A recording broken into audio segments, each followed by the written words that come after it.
Bonjour. Donc nous allons ouvrir les entretiens avec cette première table ronde autour de la philosophie. Donc nous accueillons Joël Roman qui sera médiateur, Jean-Philippe Pierron et Olivier Abel.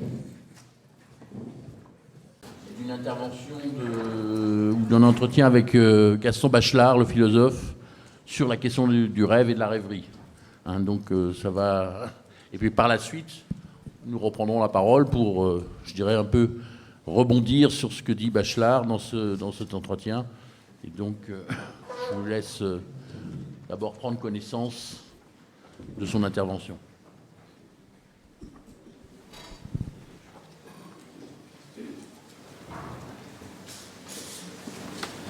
Il s'occupe communément de l'homme qui pense, comme si l'homme trouvait toute sa substance, tout son être dans la pensée. Il semble que la fonction dominante de la philosophie soit alors en quelque sorte de repenser la pensée, tout à sa fonction dominante de concentrer les lumières sur ce sommet de l'être qu'est la pensée. La philosophie oublie souvent qu'avant la pensée, il y a le songe, qu'avant les idées claires et stables, il y a les images qui brillent et qui passent. Pris dans son intégralité, l'homme est un être qui non seulement pense, mais qui d'abord imagine.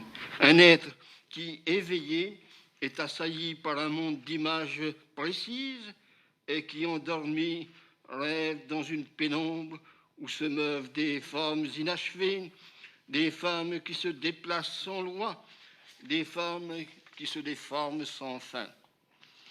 Pour une détermination complète de l'être humain, il faut donc faire le total d'un être nocturne et d'un être diurne. Il faut essayer de trouver les dynamismes qui vont d'un pôle à l'autre, entre songe et pensée. Si l'on se donne ainsi une certaine largeur d'examen, on se rend vite compte que la nuit et le jour, dans l'âme humaine, ne sont pas des éléments logiques qui s'opposent absolument. Nous connaissons tous ces fragments d'histoire personnelle qui, vécus dans le jour, viennent se reconstituer dans la nuit. Et nous savons aussi que dans les heures les plus claires de notre vie diurne, il suffit d'un peu de solitude pour que nous tombions dans une rêverie qui rejoint les songes de la nuit. Oui, nous connaissons tous cette zone moyenne où les songes nourrissent nos pensées, où nos pensées éclairent nos songes. En nous, les caractères nocturnes et les caractères diurnes s'unissent, se mêlent, s'animent réciproquement. Aux heures de grande solitude, quand la rêverie nous rend notre être total, nous sommes des dormeurs éveillés, des rêveurs lucides. Nous vivons un instant comme si la dimension humaine s'était agrandie en nous. Nous nous expliquons notre propre mystère. Les mots de notre langage ont soudain les résonances de notre plus lointain passé.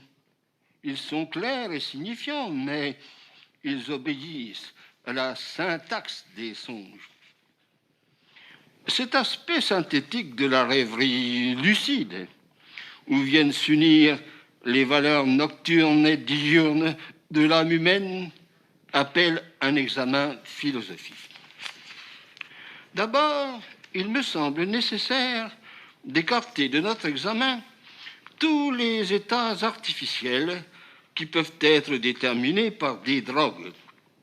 Les confessions d'un mangeur d'opium, d'un Thomas de Quincey, les pages de Baudelaire sur le hashish nous donneraient sans doute de précieux documents sur les dormeurs éveillés.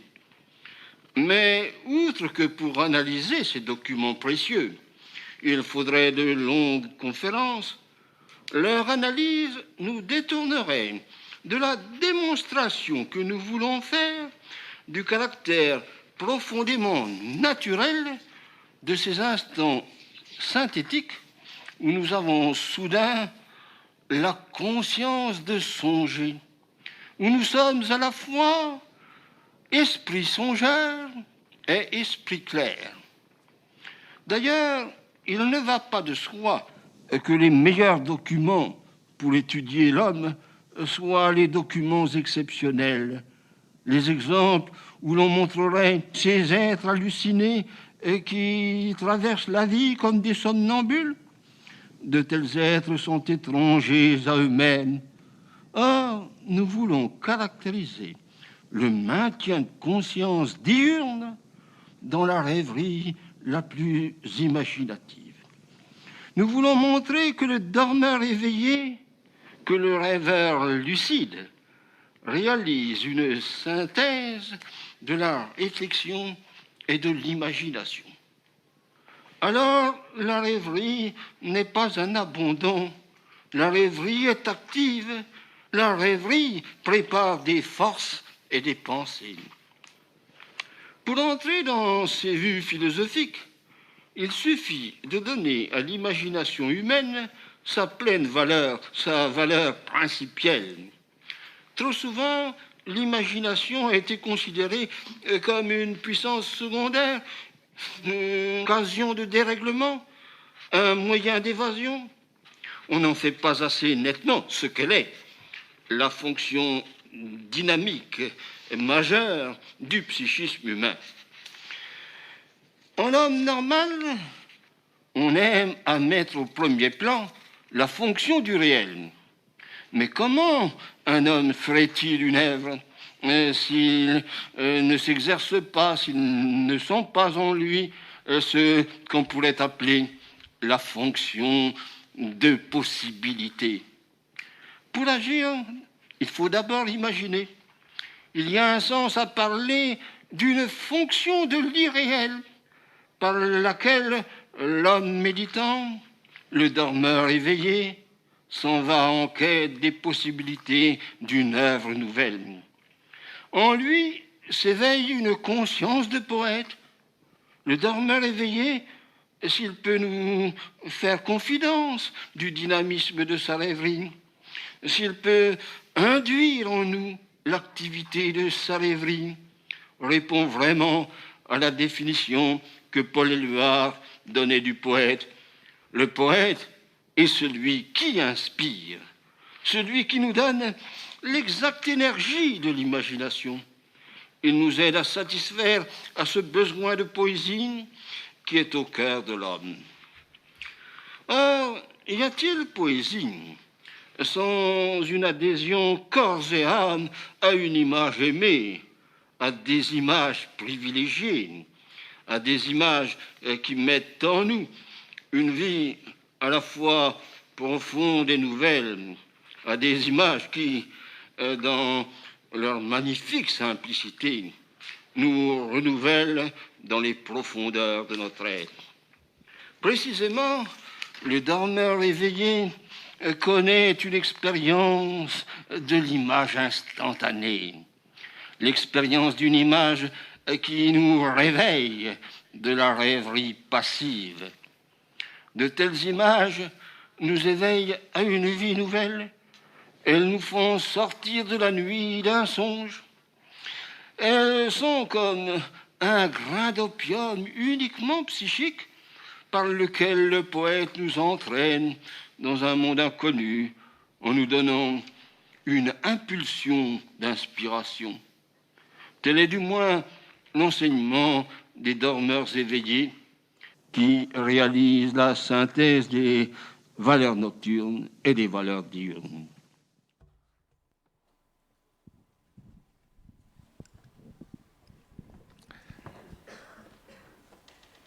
Alors, on va rebondir un peu sur ce propos de Bachelard, dont vous aurez remarqué d'ailleurs qu'il continuait à cultiver un accent bourguignon prononcé. Je crois que d'une certaine façon, il le faisait sans doute à dessein.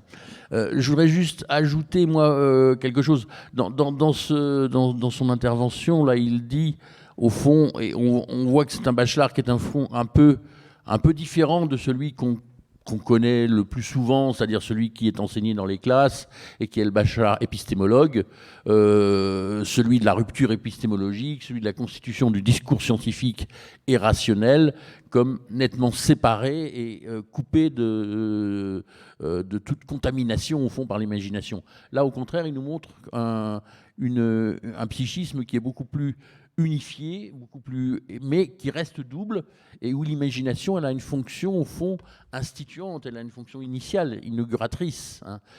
Et je voulais simplement rajouter à ça une autre manière qu'il a de dire la même chose, que j'emprunte, moi, à alors, qui est développée dans la poétique de la rêverie, mais que j'emprunte à l'usage qu'on a fait une philosophe récemment disparue qui s'appelle Laurence Cornu et qui parlait comme elle était philosophe de l'éducation, elle travaillait beaucoup là-dessus, sur la façon dont Bachelard rappelle l'enfance. Et il dit la chose suivante. Nos rêveries vers les rêveries de notre enfance nous font connaître un être préalable à notre être, toute une perspective d'antécédence d'être. Et il poursuit. Cette antécédence d'être s'épère dans le lointain du temps. Entendons dans les lointains de notre temps intime, dans cette multiple indétermination de nos naissances au psychisme, car le psychisme est essayé en maintes tentatives. Sans cesse, le psychisme tente de naître. Cette antécédence d'être, cette infinitude du temps de la lente enfance sont corrélatives. L'enfance est une eau humaine, une eau qui sort de l'ombre. Cette enfance dans les brumes et les lueurs, cette vie dans la lenteur des limbes, nous donne une certaine épaisseur des naissances. Que d'être avons-nous commencé? Et je pense que ce prolongement, au fond, de cette idée que les choses s'anticipent, et dans ce qu'il appelle ici cette antécédence d'être dans l'enfance, c'est quelque chose qui me paraît avoir un lien tout à fait étroit avec cette idée que le rêve serait en quelque sorte une partie intégrante de la capacité que nous pouvons avoir de nous projeter. Et cette capacité de se projeter, cette capacité d'aller de l'avant, évidemment, elle a besoin aussi de s'articuler sur une manière de se souvenir, au fond, notamment des héritages de l'enfance. Mais c'était simplement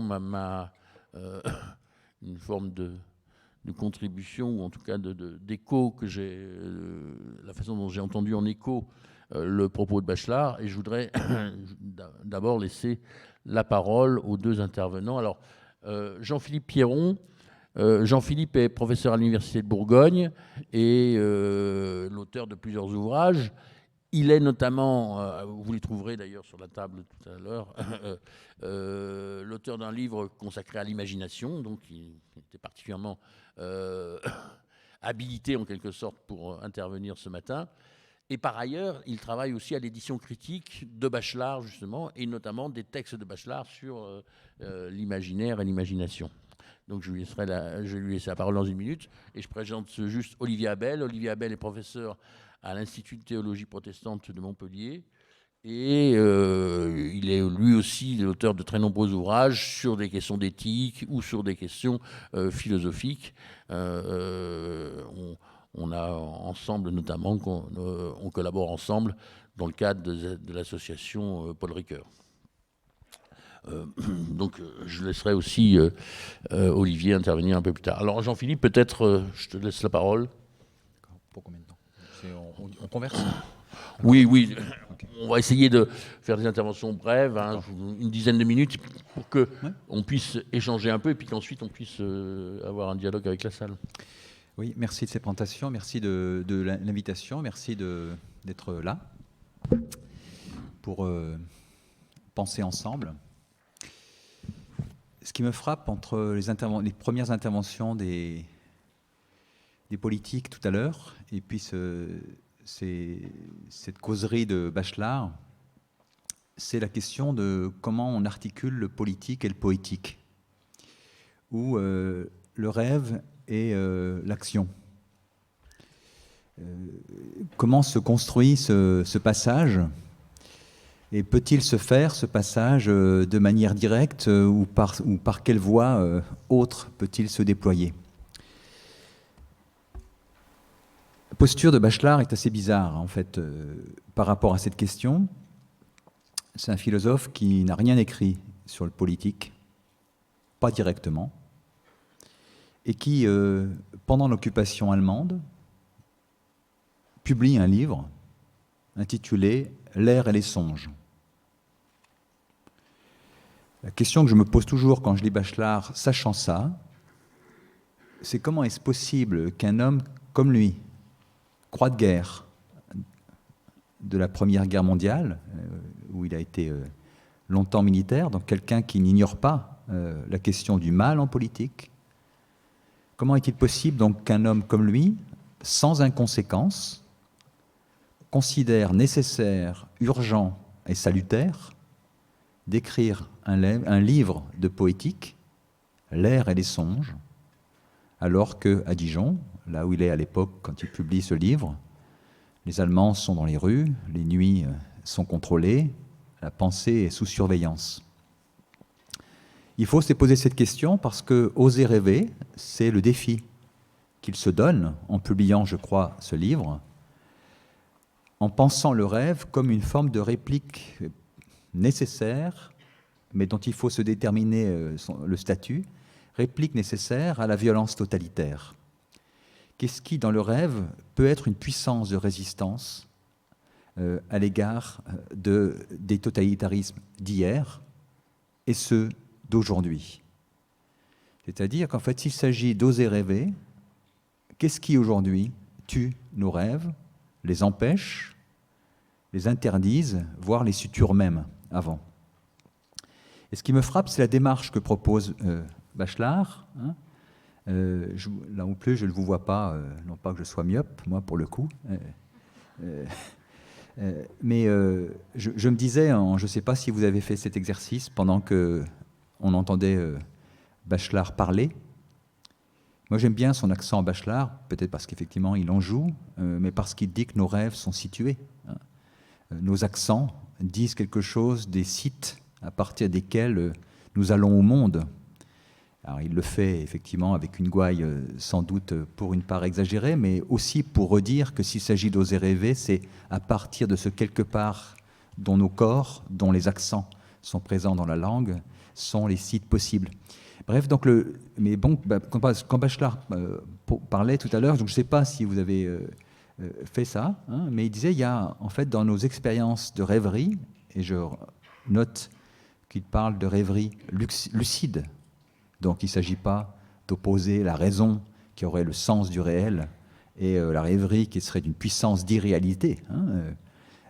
Ce n'est pas contradictoire, au contraire, c'est dommage que notre collègue député soit parti.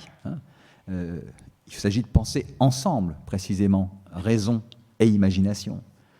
L'une n'était pas la fuite qu'on veut parfois y voir. Donc il proposait, donc Bachelard, dans une petite chose, c'est-à-dire il y a des images qui nous intensifient dans l'expérience de l'instant. Et donc l'idée de Bachelard, c'est de dire que la consistance de l'image rêvée, c'est celle qui nous assure de notre subjectivité, de notre capacité de sujet, et que cette résistance, enfin cette consistance intérieure prépare des résistances extérieures. Il faut savoir qui nous sommes comme sujet capable de rêverie, pour pouvoir s'envisager comme capable ensuite d'action. Et donc lorsque, et je ne vais pas être plus long là-dessus, mais ce qui me trouve intéressant en fait dans le projet bachelardien de ce point de vue-là, lui qui ne fait pas de politique, c'est de dire qu'il ne s'agit pas d'instrumentaliser la rêverie pour une espèce de transfert mécanique entre ce qu'on aurait imaginé et ce qu'on voudrait imposer à la réalité. Ça peut être parfois effectivement la violence de l'utopie ou de l'idéologie, mais c'est effectivement, on en reparlera, d'interroger ce détour que permet la rêverie pour envisager autrement le réel, possibiliser autrement les idées qu'on en avait, réveiller des puissances qu'on croyait endormies. Et donc, je finis là-dessus, lorsque Bachelard en fait publiait son livre L'air et les songes, ou lorsqu'on publiera à sa mort un ouvrage intitulé Le droit de rêver, qui est une expression qu'il utilise, pas pour forcément lui donner d'ailleurs un sens d'abord politique ou juridique, Je pense en disant ça à Delmas Marty qui parle des forces imaginantes du droit, hein, pour dire que le droit, il n'y a pas plus sens du réel, hein, le droit n'est pas sans imagination. Enfin bref, lorsqu'il écrit ça, donc qu'est-ce qu'il dit? Il le dit sachant qu'il y a d'autres poètes que lui. Il a évoqué Éluard dans sa causerie. C'est un proche de René Char, c'est-à-dire des poètes résistants. Alors effectivement, comment, quand on est René Char, écrire les feuillets d'hypnose d'un côté et être dans le feu de l'action de l'autre? Comment est-ce le même homme alors que la lignée n'est pas a priori directe? C'est le mystère de chaque subjectivité, mais ce que ça dit, c'est qu'effectivement, restituer les sujets de leur capacité de rêver, c'est pas nécessairement instrumentaliser la rêverie, mais c'est s'intensifier pour être plus présent au présent. Et je crois que ça, c'est quelque chose qui mérite d'être déployé et analysé, donc c'est comme ça que j'entrerai dans le sujet. Merci beaucoup. En effet, moi je suis assez d'accord avec ce que tu viens de dire. C'est-à-dire, je pense qu'en effet, il y a cette façon de considérer la rêverie, non pas, encore une fois, comme une alternative ou comme l'opposé de la raison, non pas non plus comme quelque chose qu'il faudra à toute force faire rentrer dans le réel de manière un peu volontariste, mais au contraire comme ce qui esquisse déjà un avenir ou quelque chose qui se construit progressivement, mais qui est déjà esquissé dans le moment de la rêverie. Peut-être, Olivier, ta réaction. Merci. D'abord, oui, mais je suis très heureux d'être ici et que ce soit sous les auspices du Cercle Condorcet, pour lequel j'ai beaucoup d'admiration, pour reprendre un mot qui a été utilisé tout à l'heure. Oser rêver, je pensais en fait à un tout petit garçon, un petit neveu à moi. Le matin, on avait dormi sous la tente et j'ai dit « Tu as rêvé cette nuit ?» Il dit « Je ne sais pas, je n'ai pas regardé. » Et je me suis dit, c'est vrai, ce serait important d'oser regarder nos rêves, si je peux dire, d'oser les ressortir de nos poubelles. On met nos rêves à la poubelle trop vite, dans tous les sens, et donc c'est bien oser les regarder. Je vais revenir un petit peu sur Gaston Bachelard, parce que on parle beaucoup des deux versants de sa pensée, qui se déterminent de plus en plus vers la fin de sa vie, en fait. Hein. C'est quelque chose qui apparaît. Et c'est vrai que c'est un petit peu la tarte à la crème, si je peux dire, la philosophie du non, du concept, de la rupture épistémologique, de l'engagement rationaliste, et le droit de rêver, l'image, la philosophie du oui, d'une certaine manière, hein, le versant poétique. Et d'un côté, il y a la rupture épistémologique dont tu as parlé, Joël, et puis il y a aussi une sorte d'autre rupture de l'autre côté, qui est une rupture qu'il appelle phénoménologique. Excusez-moi pour ce gros mot philosophique, mais moi ça m'intéresse parce que la rêverie, il propose une phénoménologie de la rêverie poétique. Et qu'est-ce qu'il veut dire? Il ne va pas faire de Merleau-Ponty, il ne va pas faire un truc très...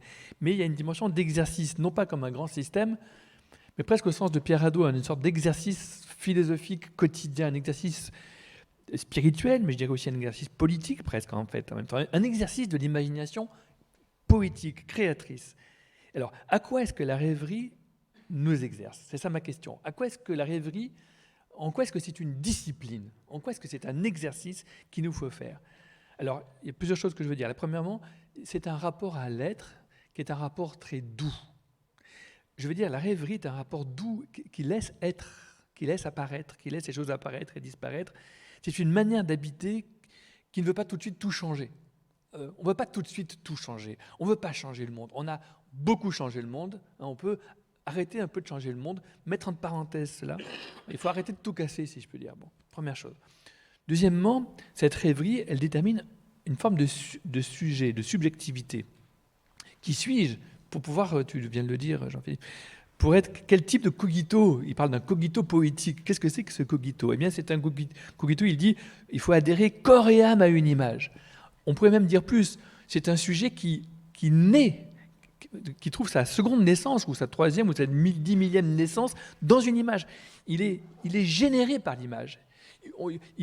L'image poétique met complètement entre parenthèses ce que nous croyons être, ce que nous étions avant, etc.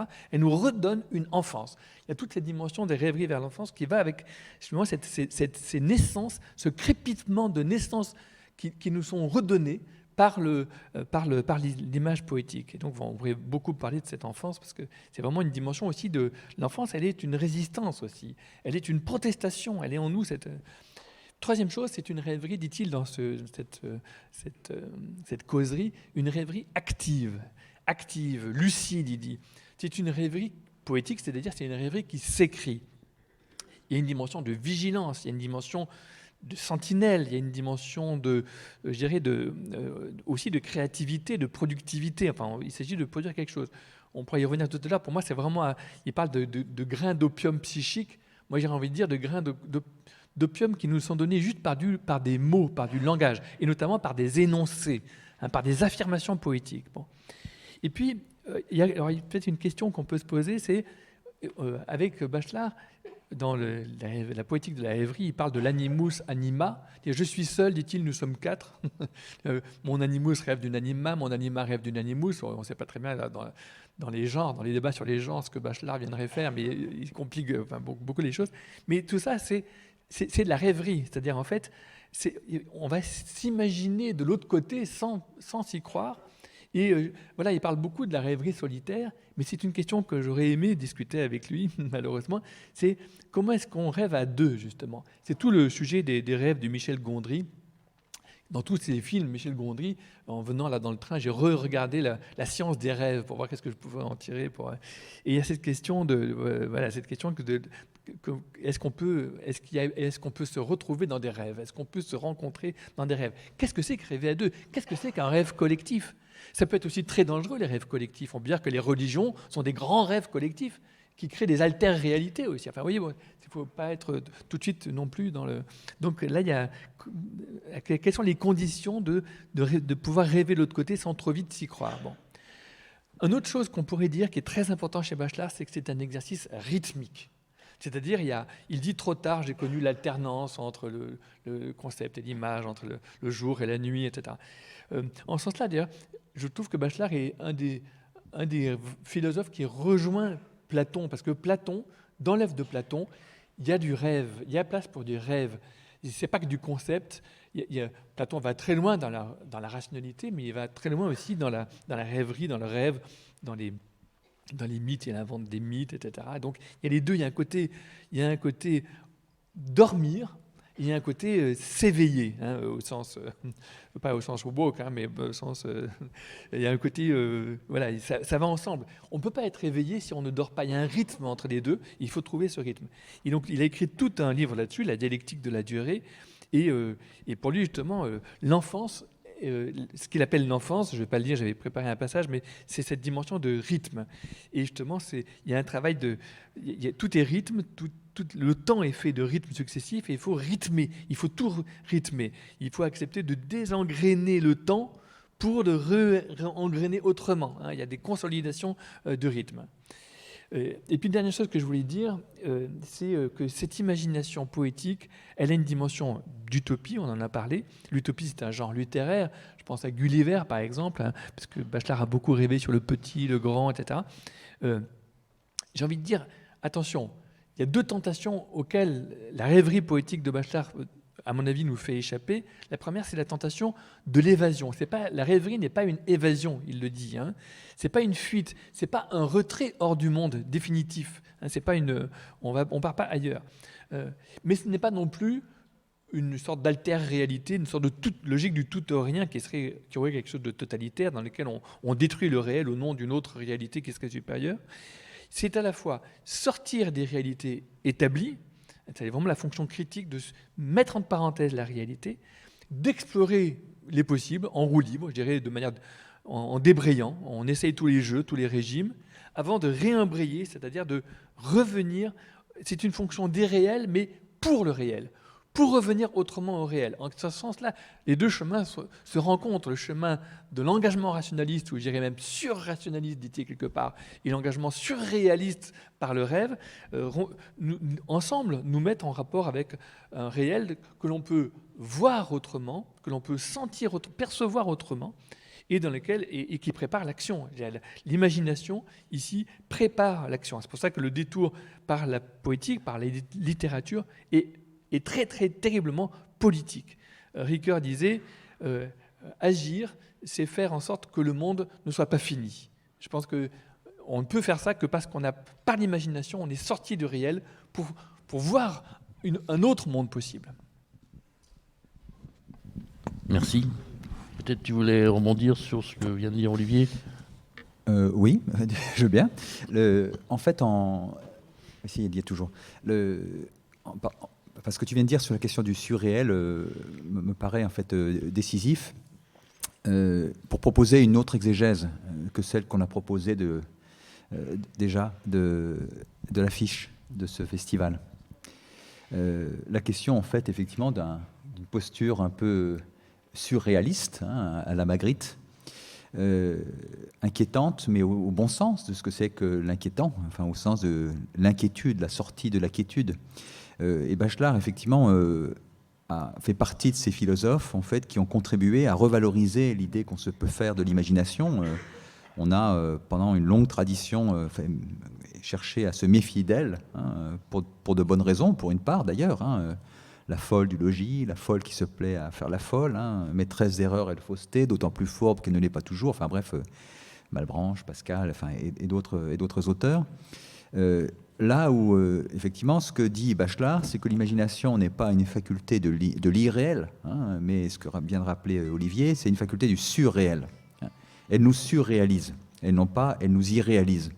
Et elle nous surréalise, effectivement, en nous restituant à nos puissances et nos capacités de sujet. La question du cogito qui a été évoquée. Mais effectivement, pour pouvoir faire ça, effectivement, le travail de Bachelard, enfin, qu'il a fait sur son propre parcours, est aussi il ne s'agit pas de faire pour nous une exégèse de la pensée que de Bachelard, mais en même temps, elle est intéressante parce qu'elle permet aussi de questionner nos propres déplacements et nos propres itinéraires biographiques et intellectuels. Ce qui est assez intéressant, effectivement, c'est que Bachelard, c'est l'homme du poème et du théorème, hein, mais qu'il dialectise. Et en montrant, en fait, que les relations entre raison et imagination sont des relations en chiasme. C'est-à-dire que finalement, l'activité rationaliste teste les images, les déteste, si l'on peut dire, pour remplacer celles-ci par des concepts, mais en même temps, elle ne le fait pas sans être imaginative elle-même, c'est-à-dire qu'en fait, en inventant des dispositifs pour pouvoir faire ce travail de test, de questionnement. Hein. Et donc, il n'est pas inintéressant de se souvenir que les élèves de Bachelard, Canguilhem, Michel Serres, Gilles Gaston Granger, je pense à Granger, philosophe des mathématiques, qui va écrire un livre sur le style en mathématiques. Donc, autrement dit, sur cette idée que, y compris dans l'activité la plus rationnelle qui soit, celle de la mathématisation, il y a une forme de créativité psychique. Donc, les liens entre imagination et raison, en fait, se situent aussi au cœur de l'activité rationaliste. Et de l'autre côté, le premier livre qu'il publie, qui est un livre, en fait, dont il a conscience, en fait, qu'il est une rupture biographique, si ce n'est épistémologique, dans son propre parcours. Donc, la psychanalyse du feu, la fin de la psychanalyse du feu, le dernier chapitre, porte l'idée que l'imagination n'est pas sans règle. Il y a, dit-il, des diagrammes poétiques. On pourrait faire, imagine, des tableaux périodiques des images, comme les chimistes ont fait des tableaux périodiques des éléments. Pour dire, en fait, que l'imagination n'est pas totalement une puissance déréglée, qu'elle a des formes de régularité possibles et sur lesquelles on peut s'appuyer, qu'il y a des lois de l'imagination pour faire court. Et donc, une partie de son travail, ça va être de le montrer. Mais ce qui me paraît important, c'est aussi de dire que ces lois de l'imagination, il va les chercher du côté d'une rêverie qui peut être une rêverie, je le redis, éveillée, même si son premier texte s'intitule « Psychanalyse du feu ». C'est-à-dire, en fait, il va chercher des méthodes pour essayer de rendre compte de cette rationalité, enfin, en tout cas, d'une certaine manière de rendre compte, description, en fait, de l'activité de l'imagination et de la puissance de la rêverie. Il la cherche dans la psychanalyse freudienne d'abord, et ensuite, il dira, bon, finalement, la psychanalyse, pour lui, sa question, c'est que quel est le statut de l'image pour le psychanalyste, et est-ce que trop vite, on ne risque pas de réduire l'image au rang de symptôme, alors qu'elle est puissance d'effraction plus profonde encore, enfin, donc qui fait qu'il va de la psychanalyse de Freud, puis celle de Jung, pour finalement, en fait, prendre ses distances encore aussi avec Jung, pour effectivement écrire une poétique de la rêverie, où cette fois-ci, ce dont il est question, c'est de dire que, finalement, du tout jeune enfant à l'adulte, bref, dans la trajectoire de l'humain, tout autant qu'il est, eh bien, ce dont il est question, c'est de préserver en nous, non pas l'infantile, mais l'enfantin. C'est-à-dire que là où on peut penser le rêve à l'intérieur de la psyché adulte, en disant finalement l'infantile, cette espèce de posture plus ou moins régressive qui consisterait à ne pas vouloir accepter le réel dans ce qu'il a de brutal, de violent, d'insatisfaisant, de frustrant, l'enfantin, c'est autre chose. C'est la question de la restauration de notre puissance de présence à la présence dans l'intensité de l'image. C'est pour ça que la poésie est décisive. Parce que dans la fulgurance d'une image poétique, peut-être parmi nous, tous autant que nous sommes, nous avons des petits poèmes qui nous habitent. Moi, dans le brouillard d'Auxerre, ce matin, sur ma petite table de déjeuner, je me rappelais, alors je ne pensais pas à Marie-Noël, on aurait pu saluer Marie-Noël puisqu'on est à Auxerre, mais ce petit poème de Maurice Carême, le brouillard à tout prix dans son sac de coton, c'est tout petit, c'est tout petit, c'est tout minuscule, c'est tout doux, comme disait Olivier, et pourtant, ça travaille à notre consistance de sujet. Et ça nous restaure dans cette capacité de juger, au double sens de la restauration. Et donc, effectivement, dans le droit de rêver, Bachelard a cette formule, il dit il faut rendre le philosophe à ses dessins d'enfant. Dessin au sens du dessin d'enfant qu'il a beaucoup analysé, mais pas simplement comme un dessin symptôme, mais comme puissance de surrection. Eh bien, je crois que c'est ça qui fait sa force, en fait, de la rêverie de ce point de vue. Merci d'ailleurs de rappeler qu'effectivement les dessins d'enfants ne sont pas simplement destinés à être interprétés par ceux qui n'y voient que des symptômes, mais qu'ils ont une force propre et une symbolique propre d'une certaine manière.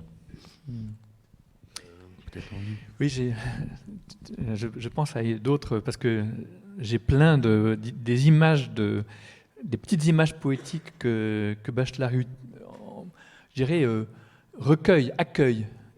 Non seulement reçoit, mais accueille. Il fait la distinction entre je reçois, accueillir dans ses poétiques. Il y en a une qui me reste comme ça, parce que tu en évoques une autre. C'est l'odeur du pauvre capuchon mouillé par toi, automne. Je crois que c'est de Chadourne. On s'y croit, ça nous restitue l'odeur du capuchon mouillé quand on va à l'école, etc. Bon. Et une autre qu'il utilise dans le même chapitre, vers l'enfance, où il dit « Le moutonnement des haies, c'est en moi que je l'ai. » Donc il voit devant un paysage de haies, le moutonnement des haies, c'est en moi que je l'ai. Et en fait, par la poésie, nous avons incorporé, nous avons en nous. Et sans ça, ça me fait penser que quand même, il y a un philosophe qui a vraiment fait une grande place à l'imagination de façon reproductive, mais productrice et créatrice, c'est Kant. C'est important, je pense, dans le cadre d'un cercle Condorcet, de rouvrir aussi cette mémoire philosophique de ce philosophe qui est un militant de la raison. Ricoeur, dans la marge de la critique de la raison pure, je ne sais pas à quelle page, j'ai oublié, mais j'avais en feuilletant ça, au fond, Ricoeur avait marqué dans la marge, il parlait des limites, Kant, limiter, c'est militer. C'était une très belle formule. Mais la militance, c'est tenir les limites. Il faut tenir, il y a des limites, il faut tenir les limites. Bon. Donc Kant, c'est un philosophe de la limite, mais c'est aussi un philosophe de l'imagination créatrice. Et je dirais, l'image poétique, elle crée en moi un schématisme. En fait, c'est pas seulement on a du schématisme, d'accord, mais il y a un schématisme proprement poétique. Il me semble que Gaston Bachelard a exploré des choses comme ça. L'idée que le langage peut ouvrir en moi des organes nouveaux, ouvrir en moi des capacités de perception que je n'avais pas. Et ouvrir en moi des capacités d'action aussi que je n'avais pas. Et ça, je trouve que c'est vraiment quelque chose d'absolument génial, que Bachelard il le suggère comme ça en passant, presque en riant. Après, il faut se continuer le travail philosophique d'articuler tout ça, mais il le fait, il jette le cochonnet très loin pour la partie de boule dans laquelle nous jouons aujourd'hui, ces jours-ci. Et aussi, j'ai envie de dire, parce que c'est un autre concept que Kant lit souvent, c'est le concept de jeu. Il y a un jeu de l'imagination. L'idée de jeu, c'est bien rêver, jouer, c'est aussi rêver. C'est-à-dire, en fait, on est dedans, on est dehors, on ne sait pas. Quelqu'un qui est entièrement conscient qu'il joue, il ne joue pas. Quelqu'un qui est complètement inconscient qu'il joue, il ne joue pas non plus. Le jeu, c'est exactement cet état d'oscillation dans lequel on est dans un dedans-dehors, et dans lequel il y a des règles, il y a des règles du jeu. C'est une discipline, c'est pas juste n'importe quoi. Et en même temps, il y a un rapport au réel qui est un rapport à la fois suspendu, mais qui est prêt aussi à revenir au réel, enrichi par le jeu. Et je pense que ça ouvre des choses importantes. Oui, ça me paraît décisif.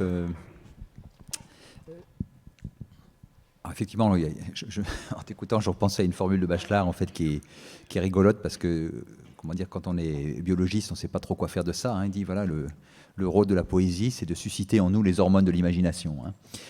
Mais en fait, sur la question du maître du jeu, enfin maître au sens de maître du jeu, ça me paraît effectivement décisif parce que je crois que c'est un des éléments d'articulation possible entre le poétique et le politique ou la question du pratique. Je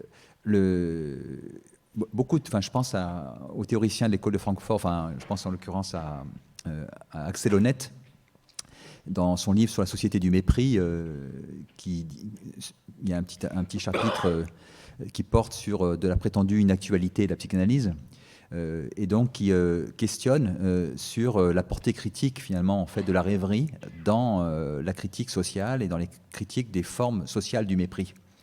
Et en fait, à cette fin, il mobilise les analyses de Donald Winnicott, et notamment la fameuse distinction que Winnicott fait entre donc le game, la règle du jeu, hein, et non pas le play, hein, l'activité de jouer, mais le playing, hein, le être en jouance, si l'on peut dire, ou la question du le jouer, si on voulait le traduire dans sa dimension active.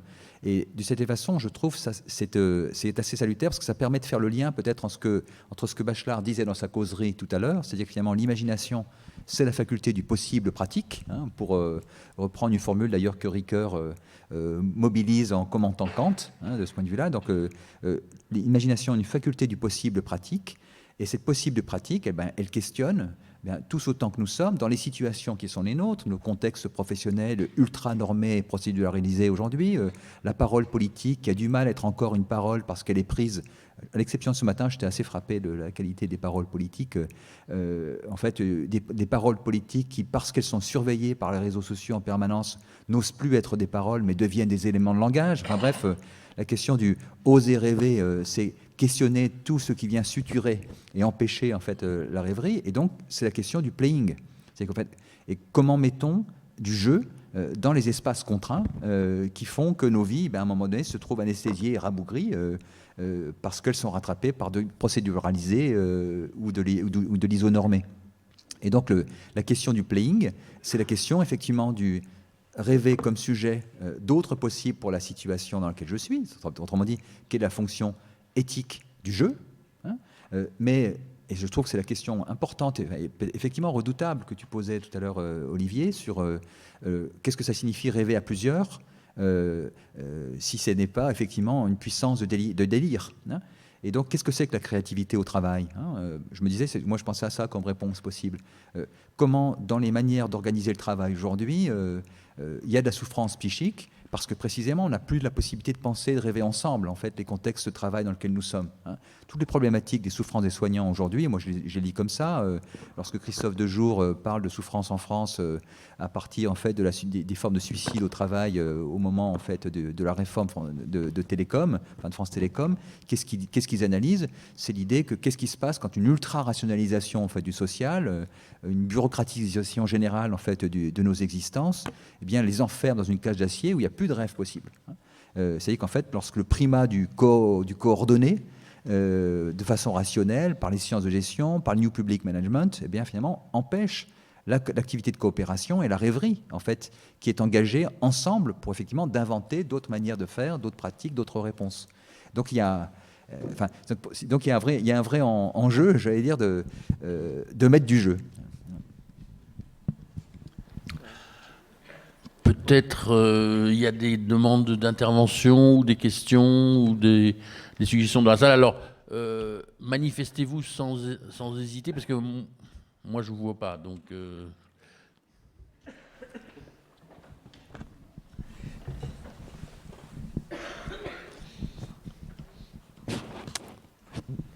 Je vais peut-être dire quelque chose, excuse-moi, tout en laissant sur les éléments de langage. Tu parlais des éléments de langage. En effet, hein, c'est vraiment un point très important. Et il me semble que Bachelard n'a pas connu ça. Il a quand même quelque chose qui peut répondre à ça. C'est justement que la poésie, chez lui, c'est pas un nuage de mots. Nous, on est dans la com aujourd'hui, on procède par nuage de mots. C'est-à-dire, en fait, on est dans un rêve qui est un rêve de nuage de mots. C'est des éléments de langage. C'est des mots détachés comme ça. Donc, en fait, ils ne disent ni du vrai ni du faux, comme dit Aristote. S'il n'y a pas d'énoncé, on est dans des mots, les mots ne sont ni vrais ni faux. Il y a du vrai et du faux. On risque du vrai ou du faux, on risque de la déception ou de la joie. Parce qu'il y a des énoncés. Les images poétiques sont des énoncés, sont des affirmations. Je crois que c'est un point très important. Et il faut sortir des nuages de mots. Ça suffit, les nuages de mots. Et ça suffit, je dirais, de donner des valeurs uniquement aux mots. Les noms même aussi, les noms propres. Il y a des noms qui sont à la mode. Il y a des noms d'auteurs, des noms etc. Il y a des mots qui sont à la mode. Et ça, c'est vraiment quelque chose d'extrêmement dangereux.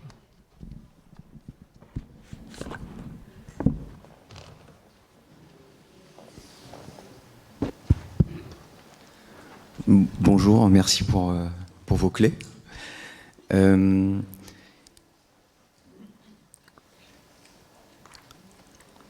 Sur ce temps de rêve qui est ce temps de synthèse entre le conscient et l'inconscient, j'aurais aimé avoir vos observations, vos perceptions sur ces symboles de ces images qui sont à la fois des condensations de l'expérience subjective et individuelle et qui en même temps vont résonner avec une forme d'inconscient collectif. Et vous parliez des mots. Les mots, c'est un peu ça aussi. C'est qu'est-ce qu'on y injecte dans le symbole dont ils tiennent lieu de l'expérience subjective et individuelle. Et dans cette espèce de dialogue, voilà, de réalité parallèle entre le conscient, l'inconscient, le subjectif, l'individuel et le collectif. Voilà, je suis curieux de vos partages sur ces points.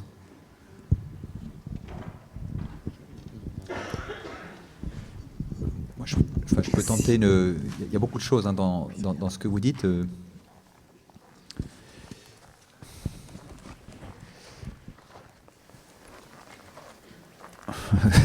En fait, c'est cette histoire d'inconscient collectif en fait, qui parasite la possibilité de faire une réponse, parce que ça suppose déjà une forme de théorisation. Hein, donc il faudrait en fait justifier. Enfin, donc je vais pas répondre de ce côté-là. Pas tout de suite. En fait, ce qui me frappe, alors, si on reste sur Bachelard, disons pour avoir simplement un tiers objet transitionnel qui permet la réflexion, mais il ne s'agit pas simplement de faire l'exégèse. Hein. Ce que je trouve intéressant dans son projet à lui, c'est en fait d'avoir inventé une manière de décrire ce qui se joue dans le langage et dans les mots, qui rompt avec l'insertion et l'inscription de ceci dans déjà des théories qui veulent les mettre en cage, si je puis dire. En fait, il privilégie le concept d'image, pour parler des mots, d'image poétique, en refusant deux autres mots. Le mot de métaphore, hein, il réserve finalement, le mot de métaphore n'existe quasiment pas dans son texte, enfin, peut-être parce qu'il n'avait pas lu la métaphore vive, hein,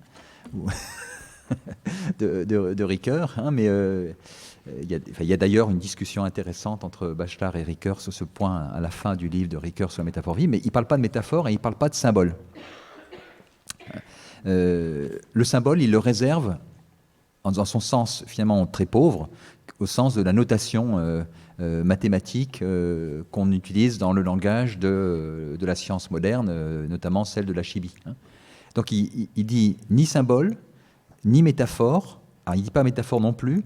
Alors, donc le symbole, il a l'avantage, c'est que c'est une notation univoque. Hein. Donc c'est une drôle définition du symbole. Hein. De ce point de vue, c'est une espèce d'instrumentalisation. Il en fait une notation. Ni la métaphore, parce que, dit-il, la métaphore, c'est déjà inscrire la langue dans des procédés, dans des procédures, des techniques d'écriture, donc une forme de rhétorique, quoi. Et ce qu'il dit, ce qui m'intéresse, c'est de maintenir le plus longtemps qu'il est possible, c'est pour ça que c'est une philosophie de l'instant, hein, l'intuition de l'instant, c'est de maintenir le plus longtemps qu'il est possible eh bien, des espaces-temps, celui de l'instant, où la fulgurance de l'image est maintenue dans son incandescence.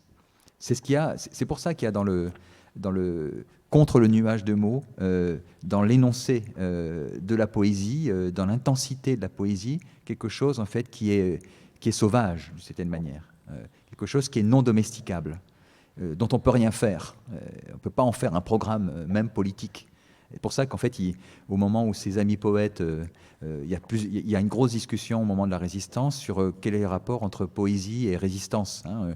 Est-ce qu'il faut qu'elle le fasse en ayant des thèmes qui soient contre l'occupant, donc sur le mode de thèmes explicites, ou est-ce qu'il faut le faire en prenant soin de la dimension métaphysique de notre présence dans l'être par l'intensification de l'image. Et c'est la voix qu'il préfère. Hein. Mais, donc voilà, c'est une réponse. Je ne suis pas complètement sûr que ce soit dans l'un qui complète votre question, mais voilà une réponse possible.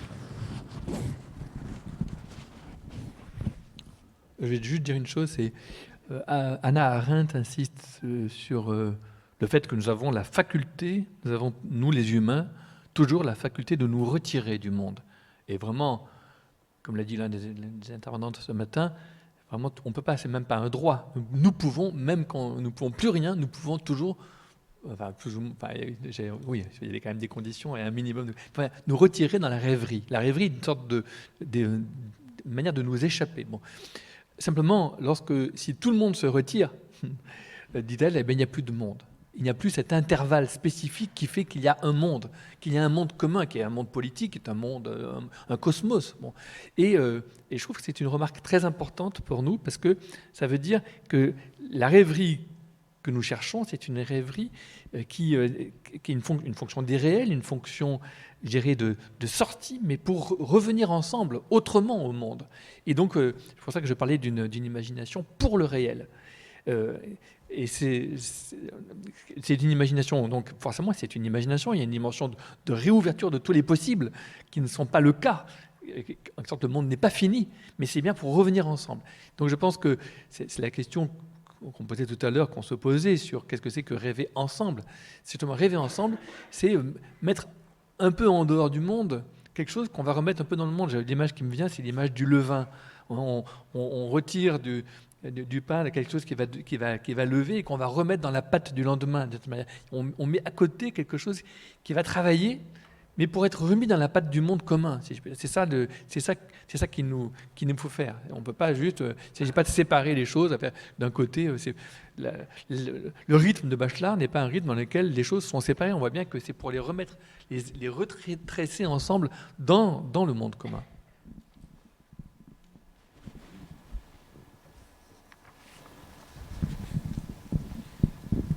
Oui, bonjour, merci de vos interventions.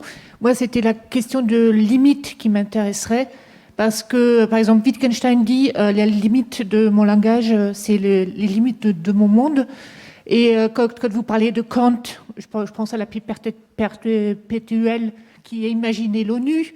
Je pense à Platon, les gens dans la caverne qui voyaient des fantômes et ils voyaient le monde réel. Enfin. Donc, par exemple, une philosophie de Pascal, ça va pas être, le monde de Pascal ou le monde de Spinoza, il avait un autre monde, donc il imaginait une autre, d'après le monde réel. Donc, est-ce que rêver, c'est pas toujours dépasser la limite. Chaque génération dépasse toujours une certaine limite.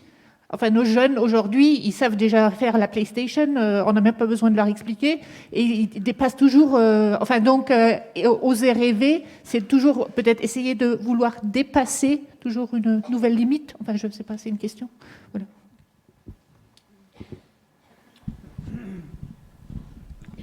Donc moi, j'ai utilisé la formule de Ricoeur sur le Kant, militer, c'est militer. Mais ce n'est pas dans l'idée qu'il y a une seule limite, c'est l'idée qu'il y a une pluralité. L'idée kantienne, mais qui est l'idée de Wittgenstein, c'est qu'il y a une pluralité de jeux et qu'un jeu ne peut pas prétendre comprendre tous les autres jeux. Et la limite, c'est le sens que chacun de nous voit les choses à travers. C'est exactement ce que vous venez de dire.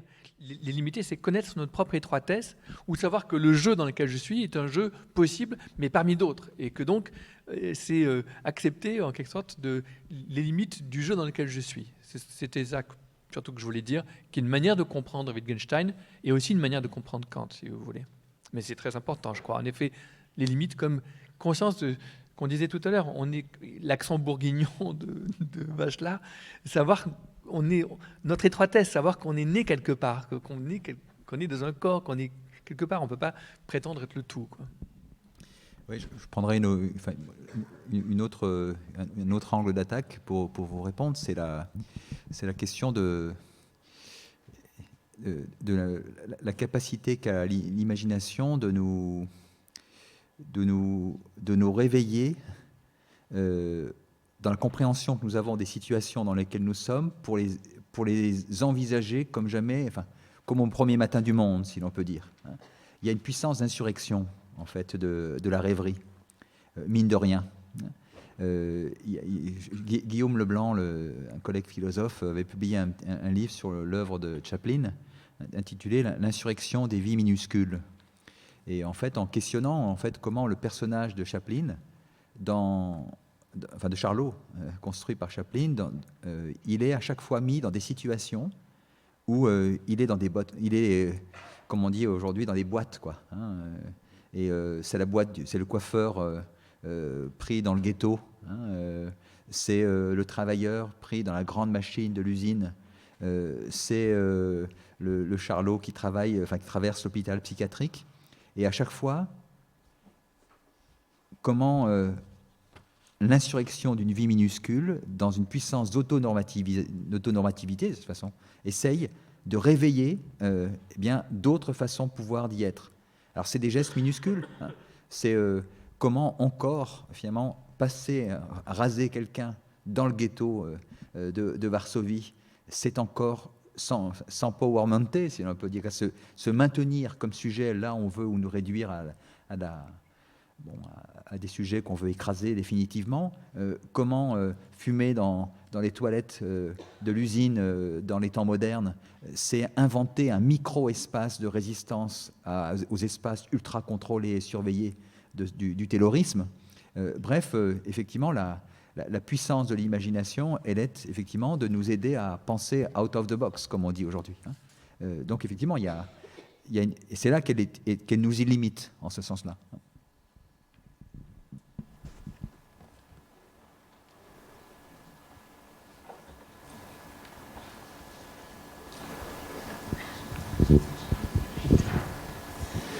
Oui, bonjour, merci.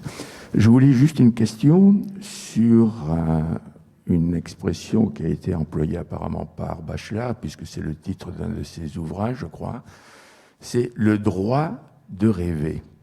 Il me semble que ces deux mots sont un peu antinomiques, en ce sens que si on peut nous empêcher d'agir, si on peut nous empêcher, si les totalitarismes empêchent un certain nombre de libertés, celle de rêver, on ne peut pas nous l'empêcher. Donc, le fait de parler de droit à rêver, je voudrais savoir ce que voulait dire Bachelard, puisque je ne connais pas cette expression. Peut-être, Jean-Philippe, tu avais déjà évoqué tout à l'heure l'expression et ce livre.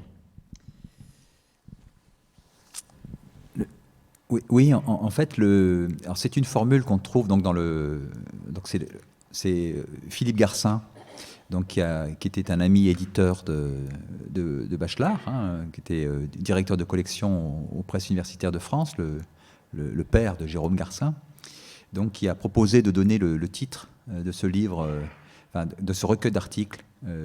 Assez étonnant, quand on pense, c'est un recueil qui est intéressant parce il réveille encore autrement la lecture en fait qu'on peut faire en fait de Bachelard.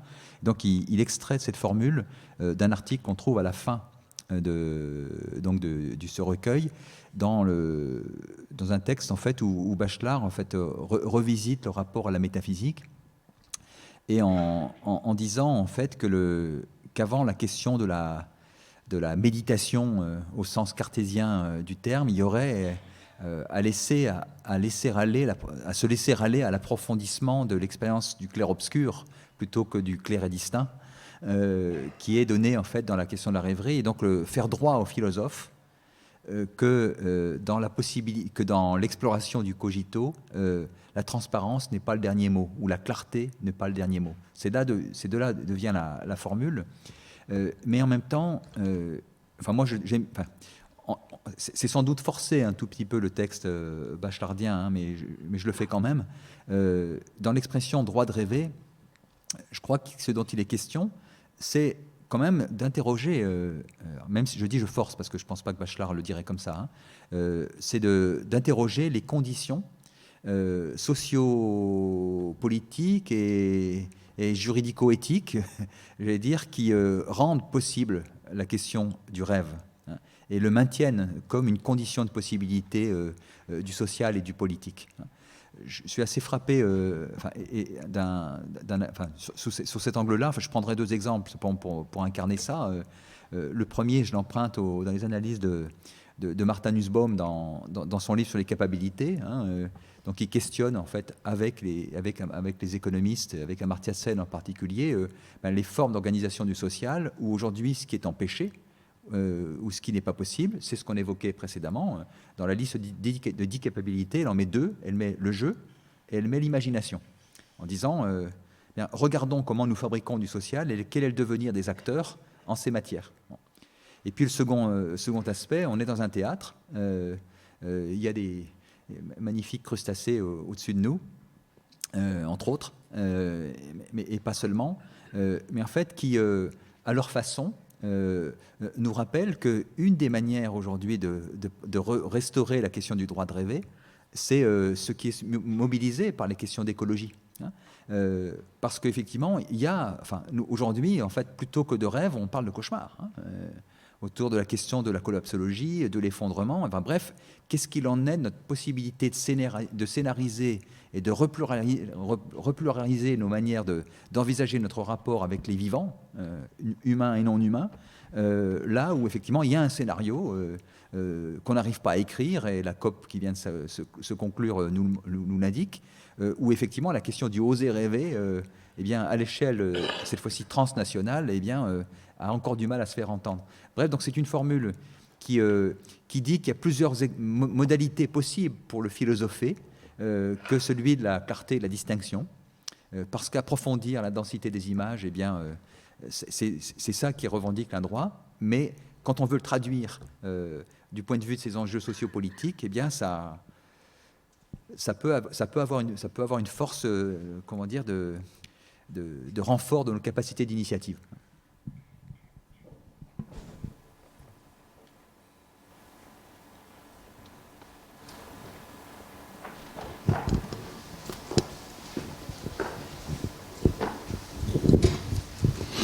Oui, bonjour. Vous avez fort opportunément ouvert vos propos avec une interview de Bachelard, qui est un philosophe de la science. Et à partir de là, je me posais la question, est-ce que justement la recherche scientifique n'est pas une application très concrète de ce qui est l'ouverture de ces thèmes de ces 2 journées, oser rêver, c'est-à-dire rechercher une autre réalité?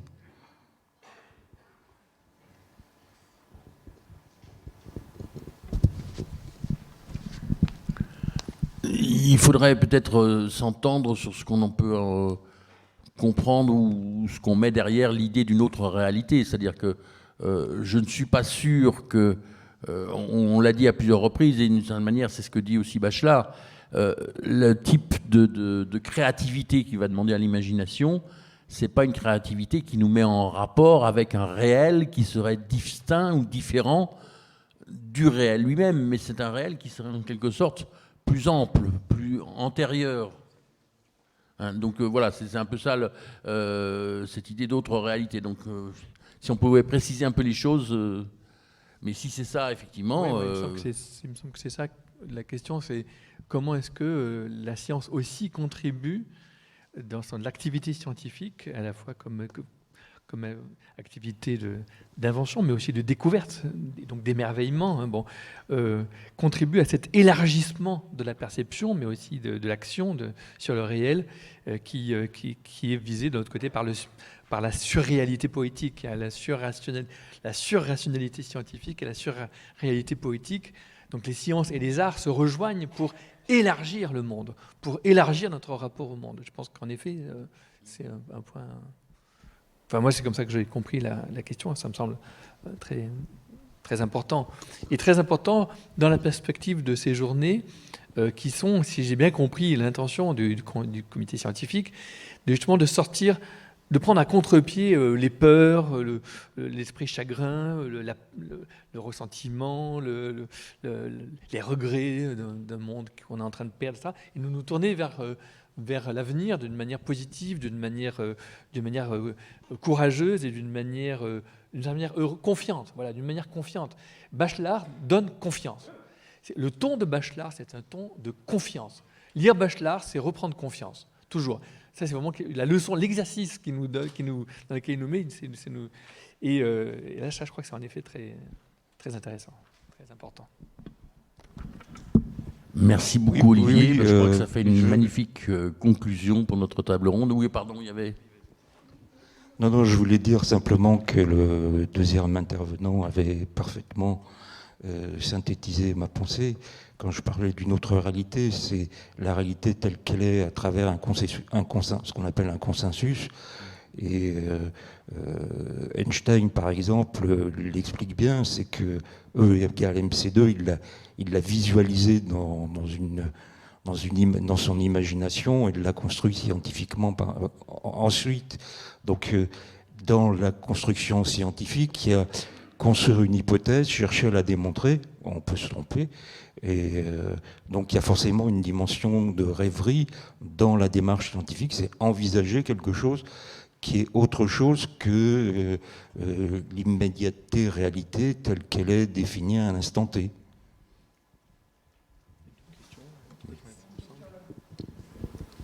Je pense au cancre de Prévert et je pense à l'importance qu'attribuait le mathématicien Alexandre Grothendieck à tout ce qui peut venir de l'enfance. Ma question, c'est si on se sert de l'apport présent des sciences cognitives, quelles sont les pépites de pensée bachelardiennes qui persistent dans le tamis? Attendez,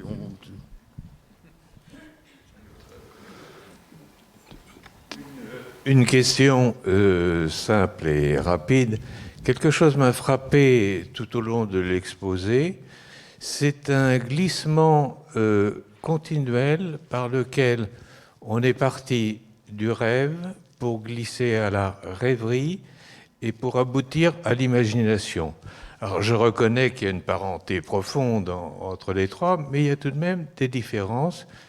Et la question que je me posais et que je vous pose, c'est simplement de savoir si, se sentant plus à l'aise sur l'imagination, vous n'avez pas voulu ou cherché par là à davantage valoriser, parce que l'imagination est plus facile à valoriser que le rêve lui-même, qui est le point de départ. Oui, c'est monsieur. C'est juste que c'est le sens de Bachelard. La démarche de Bachelard, c'est ça. Donc on a suivi, en effet, le courant bachelardien. Mais en même temps, c'est intéressante votre question malicieuse, parce qu'elle est... en fait, ce qui est intéressant pour Bachelard, c'est de voir à quel endroit l'activité de l'imagination, en fait, on peut la vérifier et la voir se déployer. Et donc, effectivement, c'est dans la rêverie qu'il prend soin de distinguer du rêve, parce que justement, ce qui l'intéresse, c'est le rêve éveillé, c'est la rêverie lucide, et donc, en fait, il voit dans la rêverie le lieu de déploiement, en fait, de l'activité de l'imagination dont il va essayer d'examiner les processus de configuration, et il va le faire. Alors, bon, au départ, c'est intéressant de voir son propre parcours. Il va le faire en se disant, si l'imagination n'est pas une puissance délirante eh bien, on doit pouvoir classer. Et donc, il prend un principe dont très vite, il va s'apercevoir qu'il est à la fois fécond et limité, qui consistera à dire, je vais classer les images de la rêverie en fonction des 4 grands éléments de la cosmologie occidentale, donc les rêveries de l'eau, les rêveries de l'air, du feu et de la terre. Et puis, à un moment donné, il dit, mais oui, mais ça, c'est à la fois intéressant et limitant, parce que, en fait, la rêverie est beaucoup plus transversale que ça. Donc, il écrit une poétique de l'espace, en disant, finalement, on peut aussi faire rêver les espaces, voire une poétique de la rêverie tout court. Autrement dit, une réflexion beaucoup plus générale sur la puissance, effectivement, de l'imagination productrice. Donc, en fait, c'est pas un glissement, c'est un approfondissement qu'on a cherché à faire. Alors, sur les sciences cognitives, il faudrait préciser, en fait, je suis pas sûr, en fait, de voir quoi pouvoir en dire, en fait, si vous pouvez préciser ce que vous vouliez dire. Oui. À travers les apports des sciences cognitives, selon vous, quels seraient les take-home messages de Bachelard qui resteraient valables aujourd'hui? Ça, c'est un sujet de thèse proposé à un jeune doctorant. Mais là où c'est intéressant, parce qu'en fait, Bachelard, lui, il est plutôt contemporain de la psychanalyse, donc d'une époque qui voit les choses avec... Les sciences cognitives, je pense, auraient plus intérêt à lire la dialectique de la durée, justement, ces questions du temps. Et justement, quand j'ai fait appel aux différents films de Michel Gondry, qui lui s'appuie beaucoup sur les sciences cognitives et pas du tout sur la psychanalyse, c'est justement sur ces questions de comment est-ce qu'on désengraine les temps, on les désynchronise, comment le rêve laisse...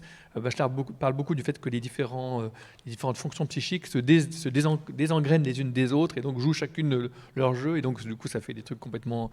Et après, comment est-ce que ça se réengraine partiellement ou pas partiellement, etc. Donc il y a des jeux avec le temps, on va dire, qui sont chez Bachelard, qui à mon avis pourraient intéresser des gens qui seraient instruits dans les sciences cognitives actuelles. Mais c'est vraiment un continent à explorer complètement.